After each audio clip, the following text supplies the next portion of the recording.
ganu xibaar yi.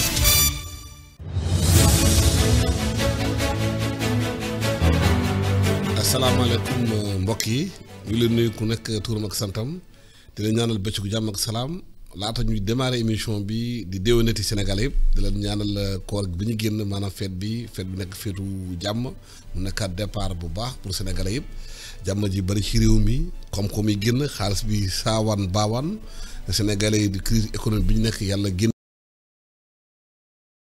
li mosquée yi tamit dañuy bàyyi ci xel bu baax a baax ndaxte wax nañu dérive yi am ci réew mi ci réseaux sociaux yi xaxarante bi saagante bi yu ñaaw ñu bàyyi ko parce que boo génnee ci weeru koor da nga war a wàcce sa bàkkaat yëpp ñaan yàlla nag bu continuer noonu ci réew mi nekk ci jàmm ku nekk na def li nga war a def ci réew mi def ci liggéey taxaw tem nag liggéey parce que Sénégal moo ñor ñëpp ñu ne gërëm di leen sant am mbégte tey di dalal Mbène Sène Nguébane logicienne la exploitant ferroviaire secrétaire général du syndicat autonome des travailleurs de rail bu leen gis ñu invité ko leen dañu bëgg waxtaan rail dafa am solo ci réew chemin de fer lu am solo la États-Unis bu amee développement tey fulgurant chemin de fer la France kazalika soo demee Japon kazalika boo demee Chine kazalika rail am na solo loolu ci réew mi mënul réew développé wu fekk amul programme rail d'ailleurs sax nguur gi waxoon nañ ci am ay grande orientation Mbène ñu ngi lay nuyu est-ce que mën nga ñu rappeler orientation yi defoon ci mbirum rail bi lan la woon.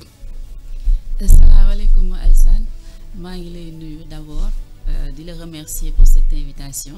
bismillah di nuyu suñu auditeurs yëpp ak spectateurs yi ñuy seetaan yëpp. alors di ñaan yàlla ñu def émission boo xamante ni si buñ ci jógee nit ñi dinañ si jëlee dara. amiin. alors donc pour répondre à ces questions boobu orientation yooyu ñu defoon ci états généraux yi ngeen doon dégg récemment yàggul torop alors donc amoon na pas mal d'axes yoo xam ne ay orientation yoo xamante ni si jëloon nañ ko ci pour suqali raay bi d'abord gouvernance secteur bi ni nañ ko gouverner ñu xoolaat ko n'est-ce pas restructurer ko waat parce qu'il y a pas mal de sociétés nationales yoo xamante ni si état bi lañ dépendre te ñoom ñëpp ci affaire raay la ñuy liggéey ñu xool nan lañ leen di mën a optimiser boole leen en plus aussi ñu daal di jëlaatoon aussi des options sur quoi sur les futurs investissements c'est-à-dire il y a le rail métrique il y a le rail standard ñu jëlwaale foofu option wu rail standard dans les années à venir sur les gros investissements yi état bi war a def aussi amoon na aussi comme orientation aussi ñu jëlaale aussi la mise en place d'une grande direction des chemins de fer parce que boo demee au niveau du ministère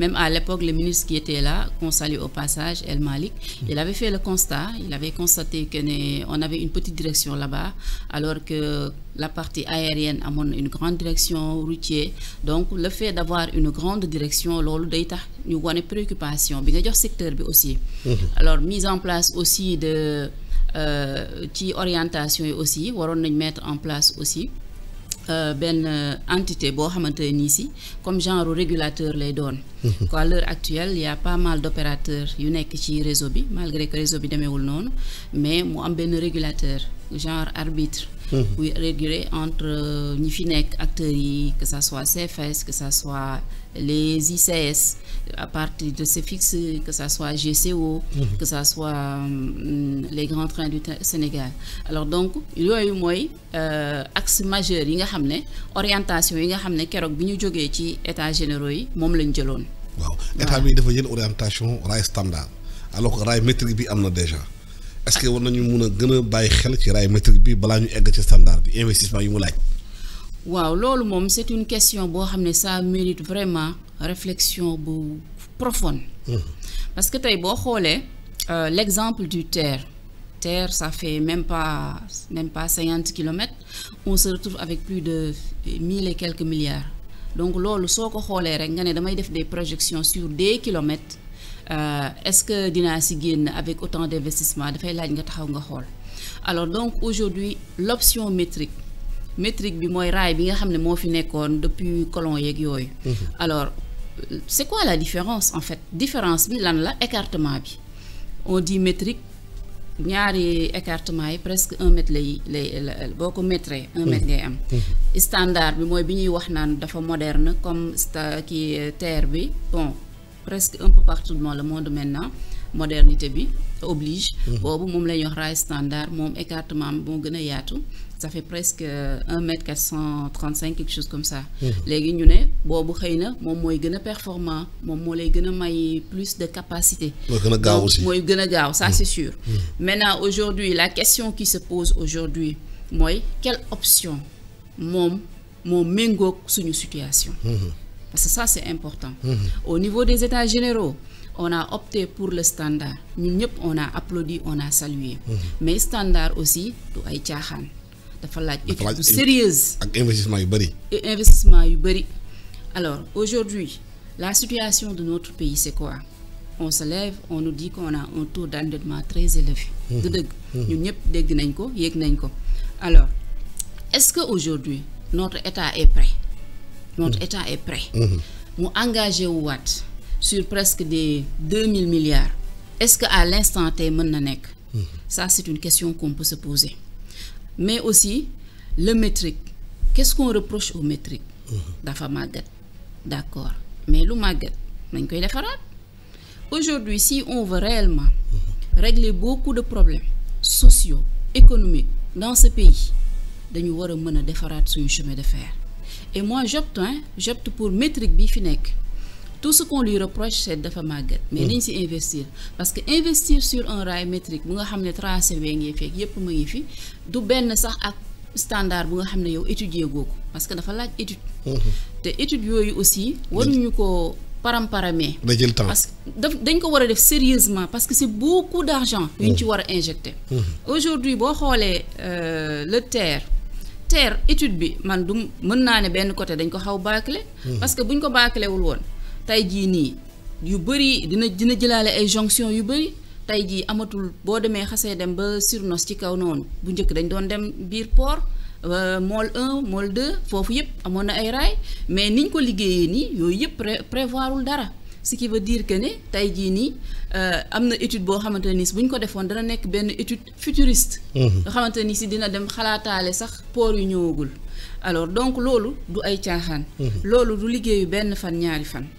on salue l'engagement de l'État mu ne dañuy def rail standard ñun ñëpp ñoo ngi ko bëgg ñoo ngi koy saluer mais dañ koy wax rek ne nañ ci dem ndànk-ndànk ñu jël suñu temps ñu étudier ko ñu def li ci war. mais en attendant laata standard bi da ñëw. voilà dañuy investir d'abord ci métrique bi d'abord. alors métrique bi aujourd'hui dañ ne dafa màgget mais lu màgget da nga koy defar. waaw c'était quoi le problème c'est un problème de vitesse commerciale. parce que dafa màgget boo ci defee raay yu bees nga def wagon yu bees. machine yu bees mais da ngay retrouver waat ce chemin de fer. et puis aujourd'hui standard dafa nekk lu nga xamante ni si c'est très bien mais tamit ñun dañoo am parfois yoo xam ne moo ñuy sonal. c'est-à-dire dañuy dem au niveau de l'UEMOA par exemple ñu jël fa ay directives alors est-ce que directives yooyu réellement adapté na à notre économie. ça c'est des questions qu'on doit se poser. ñun tey bu ñu demee en mode standard ku ci mel ni Mali parce que Mali aussi mënoo wax chemin de fer bàyyi ko. ñun mënuñu wax suñu chemin de fer bàyyi Mali. parce que voilà c'est beaucoup de choses moo ñu lié ak Mali beaucoup de choses. il y a l'histoire il y a la géographie donc tey jii nii ñun ba ci suñu port bii. on entend le nouveau DG du port dire que ñu ngi def ay stratégie de développer mais stratégie de développement yu port yooyu yëpp mënu ko def. sans le rail. te aussi da nga war a jëlaale Mali en compte. alors aujourd'hui est-ce que ñun dañuy dem standard Mali demul parce que standardisation aussi buñ koy wax c'est pour que ñu mën di def ay jonction dëkk bi interconnexion voilà interconnexion merci. soo ko defee Mali suivrul ce n'est pas intéressant. waaw alors donc moi aujourd'hui je parce pense que boo dawlee train bi ba ñëw ci Mali def météo au standard. train bi du ci mun jàll. du mun a dem foofu ngay yem. alors que aujourd'hui ñoom même su fekkee au sein de l'UEMOA dañoo wax nañu adapter le rail standard mais est-ce que suñuy état pare nañ mën nañ ko. parce que aussi entre li nga bëgg. ak li nga mën du benn. nit ku nekk li nga am ngay duggee marché. du dëgg alors moi aujourd'hui l'appel que je peux faire aux nouvelles autorités mooy nañu reconsidérer le métrique nañu reconsidérer la situation du Dakar Bamako. parce que ñu ngi prôner pendant un bon bout de temps ñu ngi prôner un Dakar Tamba d'accord c'est bien mais Dakar Bamako c'est encore mieux.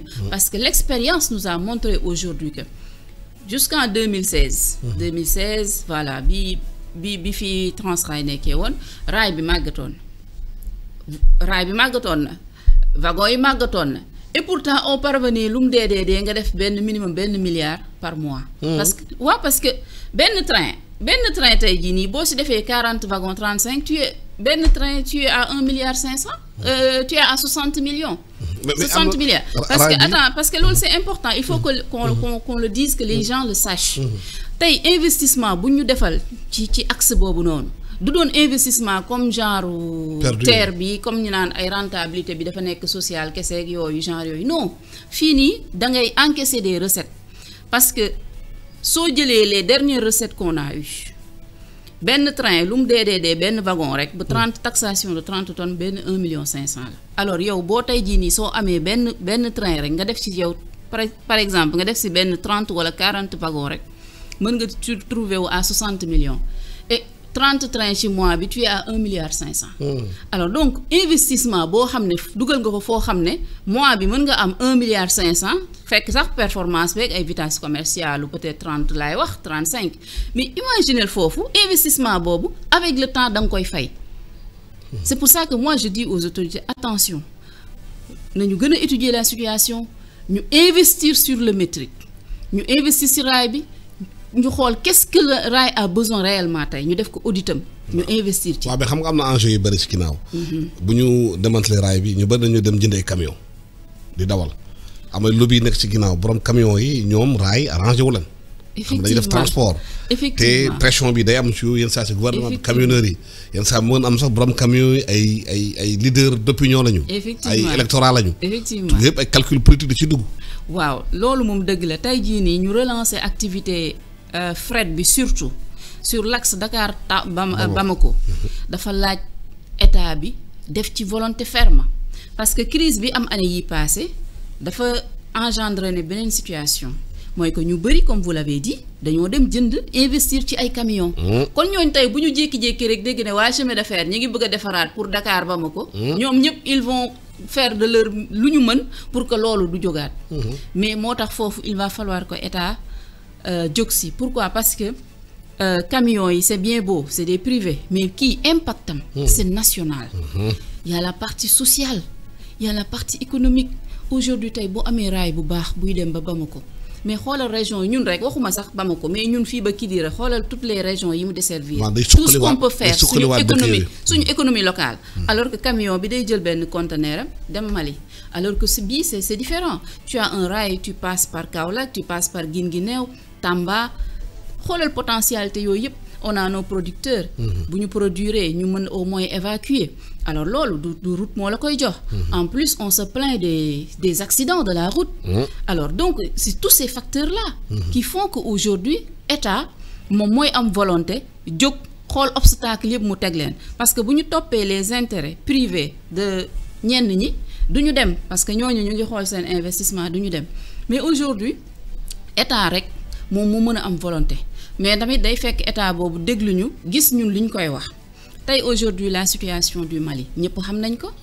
mais ñun est-ce que dañoo war a bàyyi ñun ñu gën a séparer wu du Mali non dañ leen war a xëccaat daal di souveraineté bi suñu président di woote ñu xëccaat maliens yi nan lañ leen gën a mën a xëccaatee la meilleure façon aujourd'hui mooy ñu woowaat leen kaay leen ñu xoolaat ni ñuy defaraatee suñu chemin de fer Dakar Bamako suñu port gis ci boppam.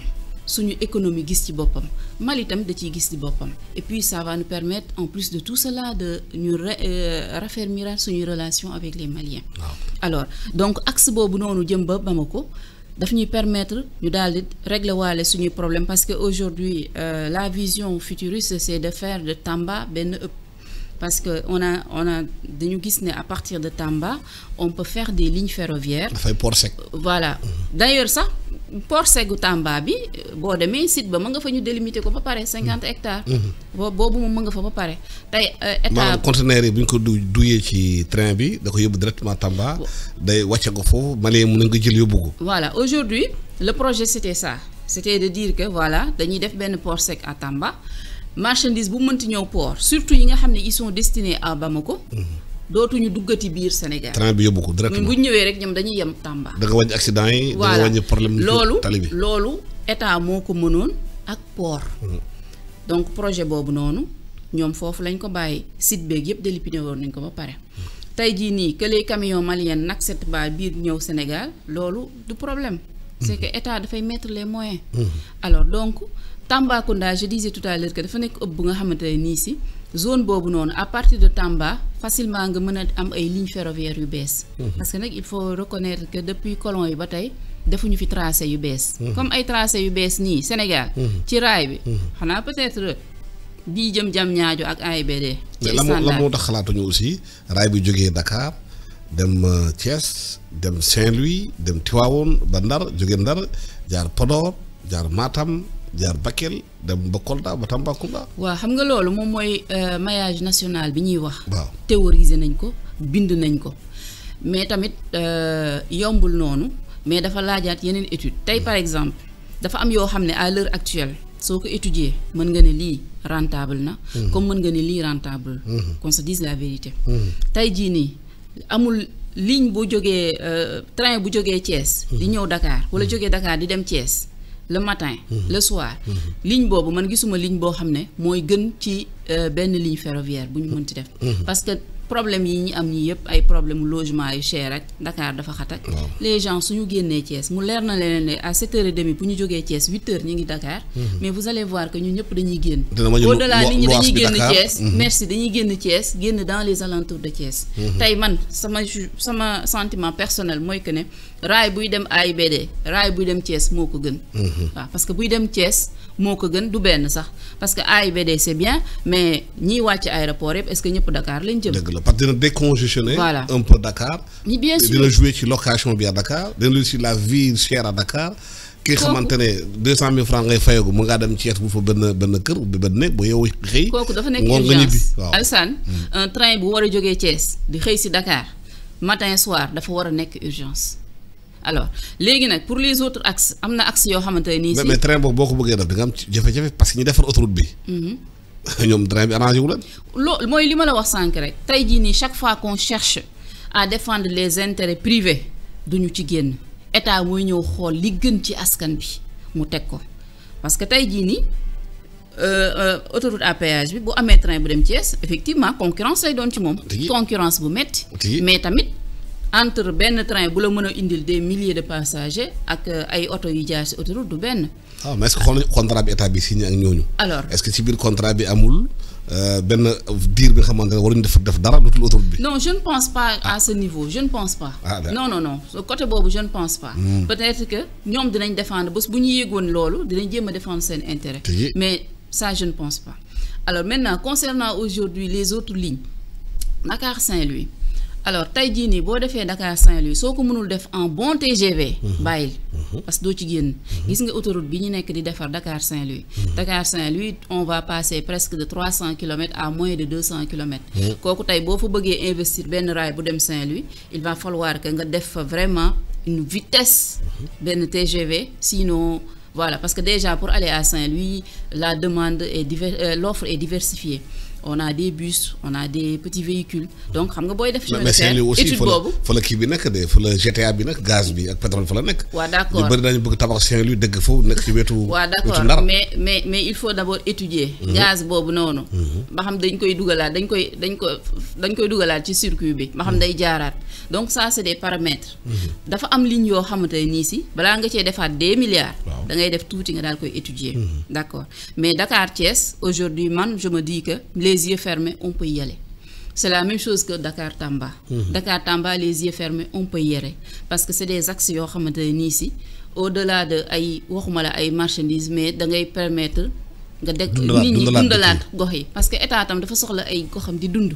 pas que rek ñu ne Dakar mooy dund wala Thiès non yeneen gox yi dañoo war a dund seen potentialité yëpp ñu mën ko génne. maanaam politique pôle territoire dañuy wax. dafa war accompagner ak chemin de fer à côté. c'est ça malheureusement bon dañ koy wax nii rek année yi passé yëpp on parle comme ça taf yëngal chemin de fer. mais li ci war yëpp defuñu ko ci. buñ ko ci defoon dëgg-dëgg ñun suñu économie ñun suñu dundin au quotidien on allait sentir des changements. boo xoolee tey un vieux bu toogoon fii di wax day nostalgique. parce que moom fekkee na ba chemin de fer doon suqali ay gox ba chemin de fer daan permettre à des femmes bu train ñëwee ñu ñëw def seen commerce daal di dem régler ji seen i kër ñoom fekkee nañ bi nga xamante ne nii si tey jii nii suñu ressources yeeg yëpp da doon jaar foofu. port bu ñëwaan train day taxaw conteneur daawul tegu ci suuf day ñëw rek ñu teg ko mu dem donc ñoom bu ñuy wax dañuy nostalgique parce que dañu fekkee. alors donc tey jii nii ñun. Aujourd'hui, tout ce qu'on demande, c'est que le rail fasse partie de notre quotidien, que le rail fasse partie de notre vie, de notre quotidien, de notre économie. te loolu suñu nouvelle autorité yi mën nañu ci jàppale nañu ñëw ñu wax leen ñu waxtaan y a l'expertise locale parce que tey jii nii bu fekkente ne yow da nga nekk autorité bu bees xamoo dara ci rail nga jékki-jékki rek ñu ne la voilà donc avec 36 kilomètres ou 40 on a dépassé presque 1500 milliards automatiquement rek da nga naan su ma nee def des projections sur 400 600 kilomètres moom naa ko teg na le de côté alors que demeewul noonu. da nga laaj secteur bi mu am réunion mu am ay concertation beaucoup plus approfondie ci secteur bi yëpp. ñu xool toute la chaîne de valeur. merci c'est ça parce que états généraux yi d'ailleurs ñun sax loolu lañ ci salué woon le fait qu'on avait convié tous les acteurs. mais à l'heure actuelle aussi bon entre-temps le ministre a changé bon le temps que ki ñëw imprégné wu léegi il va falloir ñu toogaat. On avait pris des décisions ñu xoolaat. vision yi appliqué nañu dara ci décision yi. bon à l'heure où je vous parle appliqué guñu dara te gisaguma sax lu jëm ci appliqué wu. voilà pour être honnête si je prends un exemple très simple il était question on avait diagnostiqué les sociétés CFS, les chemins de fer du Sénégal. Nous diagnostiquons aussi GTS, les grands trains du Sénégal. Et on s'était rendu compte que, voilà, il faut donner un chevauchement si c'est une mission. Voilà, après, bon, on était d'accord, il n'y avait pas de problème. Bon, seulement il y avait des préalables à régler, passif ou fille, passif ou collé. Mais à l'heure actuelle, bon, dès que mieux encore, au niveau de l'autre société, on a récemment changé le directeur, on a changé le PCA. Alors donc, bu fekkee dañu nekk ci dynamique de boole yépp, je pense que dañu war a commencer teg ay jéego pour jëm ci loolu. Bon, on peut aussi dire que parce qu'on a un nouveau ministre, ñu may ko le temps mu gën a jël dossier ak yooyu. Alors yeneen yi aussi tamit ñun ñoo toogoon ñoo waxtaanoon ñoo ne woon dañuy jël suñu vision lii la standard la ak lii mais tamit ba ñuy toog di waxtaan xëy na on ne maîtrisait pas la situation économique du pays et notre fort taux d'endettement. léegi jar nañu toogaat il faut que ñu toogaat il faut que ministre toogaat acteurs yëpp toogaat ñu ne voilà si on veut faire un chemin de fer en fonction de nos moyens parce que c'est important. Aujourd'hui on peut faire un chemin de fer en fonction de nos moyens. L'expertise locale est là. On a aujourd'hui des entreprises yoo xamante ne mën nañ la defal chemin de fer fii ba Bamako c'est des Sénégalais qui sont là.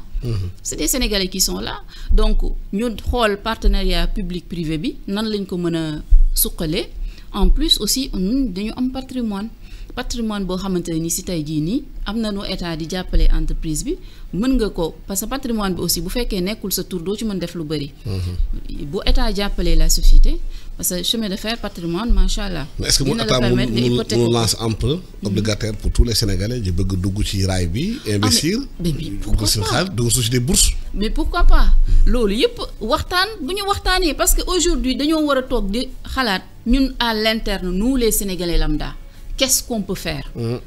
Est-ce que bu fekkente ne situation tamit parfois obstacle bu ñëwee doo fa nekk naan ñun de endettement bi rek toog di xoole dañu war a toog réfléchir ñu ut solution peut-être la solution est entre nous soriwuñu sax mais dañu war a toog ñu waxtaanaat tey jii nii bu ñu waxtaanaatee ces entreprises privées là yi nga xamante ni si ñoom elles sont là ces entreprises là mën nañ defar laay mën nañ liggéey jarul ngay jëli ci expertise externe. Oui. Alors donc déjà loolu rek c'est des coûts de moins.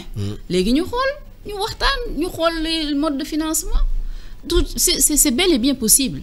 mais et puis sax ñun li mu laaj dafa soriwu nekkul ay mille milliards si on veut réhabiliter travailler avec le métrique li ñu soxla mën nañ ko génn.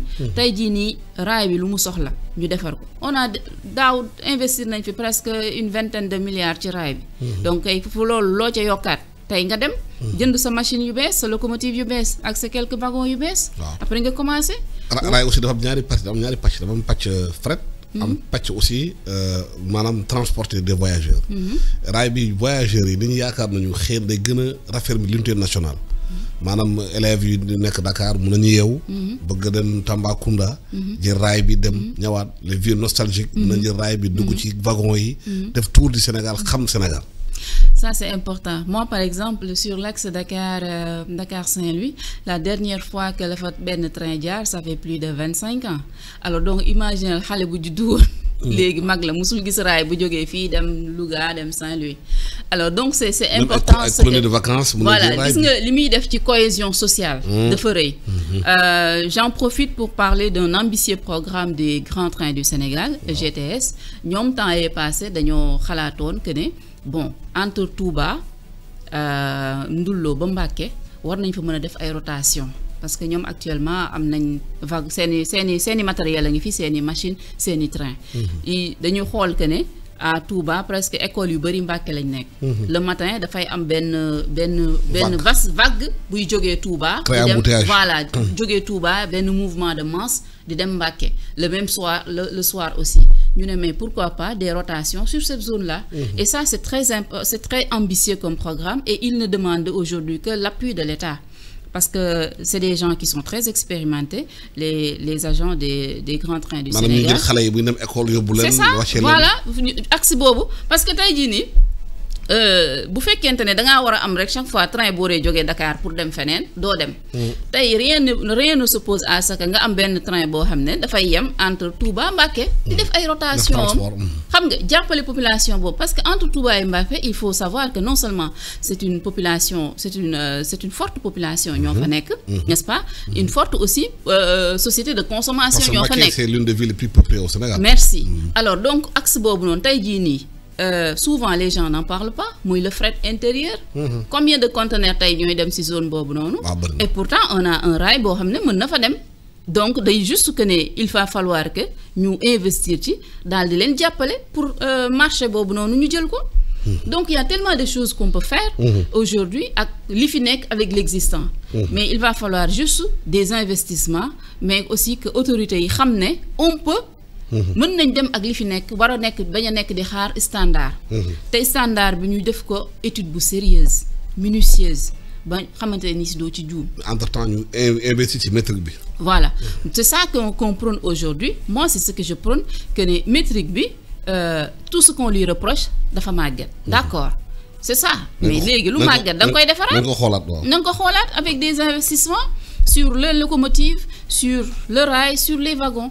Mais aussi, il y a un aspect aussi très important, ici aussi, État bi war ko bàyyi mu dem, c'est-à-dire l'expertise.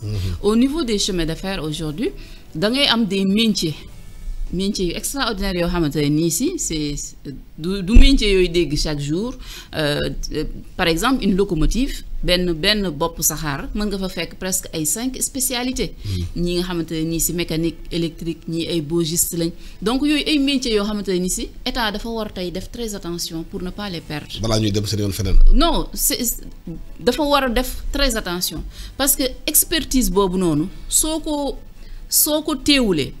dégg nga def des centres de formation sinon dafay dem ñenn ñi déjà suñu spécialistes yu bari ndeysaan dem nañu retraite toog ci grand place yi di ba pare avec des expertises merci aujourd'hui tey jii nii lii raay soxla tey état tey lan moom mooy préoccupation c'est l'emploi des jeunes non nit ñi am emploi ñun aujourd'hui ñun ñooy secteur boo xam ne des fois damay toog ba mu yàgg ma ne man daal suñu secteur bi xam naa ne nit yi dañ koo xamul comme il le faut créer des milliers d'emplois. dañ koo xamul yow xoolal TER bi nga xam ne Dakar lay jógee di dem juste Rufisque noonu TER rek presque 1000 emplois la am. 1000 imagine ñun tey lan lañ mën a am. comme emploi dans nos ateliers waxuma la sax ci train bi rek dans nos ateliers ñaata emploi donc yooyu yëpp c'est des choses yoo xam ne tey état problème am yu bari ñun mën nañ ko régler ñun chemin de fer. muy problème mu emploi mën nañ ko régler problème mu souveraineté mën nañ ko régler. problèmes sociaux yi mën nañ ko régler. Donc économique aussi. Voilà, économique. Donc tous ces problèmes-là aujourd'hui chemin de fer mën na ko régler état. Et ñun dañuy lancer appel suñu nouvelle autorité yi ñu ñëw gisante ak experts yi parce que l'expertise locale est là. Alors donc temps bu ñu joxoon ak jeex na. Ah bon déjà jeex na ba la gërëm di sant Mbène Sène Nguébane logicien exploitant ferroviaire secrétaire général du syndicat autonome des travailleurs du Sénégal rail am na solo loolu ci réew mi si on veut que le pays soit sur les rails il faut des rails gërëm naa la sant naa la di gërëm Amady si nekk ci technique bi di gërëm kii di Dami ci vidéo bi dañu ñaanal yéen ak jàmm dañu ñaanal déwénati yàlla ñu yàlla dolli sutura ci jàmm ak salaam di may place bi Baba Ndiaye mu ñëw def journal en wolof bi ñu yéen ak jàmm jërë ngeen jëf.